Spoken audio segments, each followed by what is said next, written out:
In this lesson, we'll be talking about the maximum theoretical performance for a power refrigeration heat pump cycles. To do that, we first need to discuss the Carnot cycle. So the Carnot cycle is a reversible cycle where all the processes are reversible.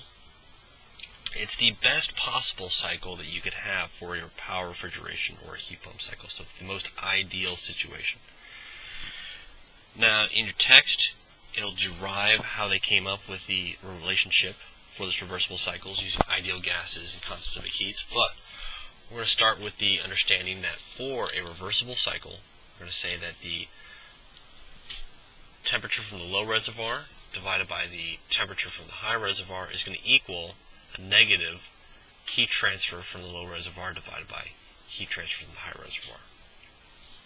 The key to using this relationship is to remember that it is in the absolute scale. Okay, you have to use absolute values, either Kelvin or Rankine, when using this relationship, or you will get the wrong results. Let's go ahead and apply this to our performance characteristics of our cycles. So if we're looking at the max performance of, say, a power cycle, we start with our thermal efficiency equation, and we take that relationship for the reversible cycle, and we're going to substitute that in, and we get the max thermal efficiency is going to be 1 minus the temperature of the low reservoir divided by the temperature of the high reservoir. Now we look at the refrigeration cycle, start with its coefficient of performance for refrigeration, again substituting in that relationship of temperatures to heat transfer. We're going to take the negative in the outside and pass it in, so minus minus becomes a positive. This negative turns this one to -1.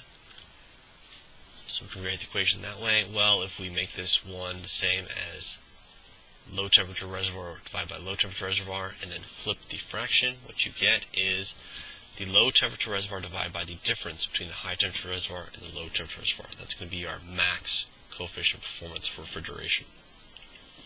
And finally, we'll look at the heat pump cycle.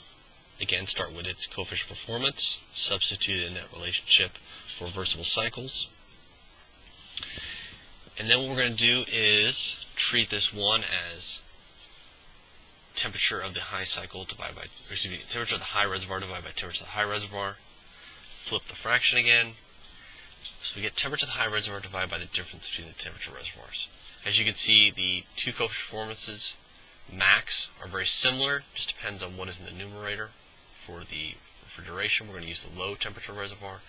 For the heat pump, we'll use the high.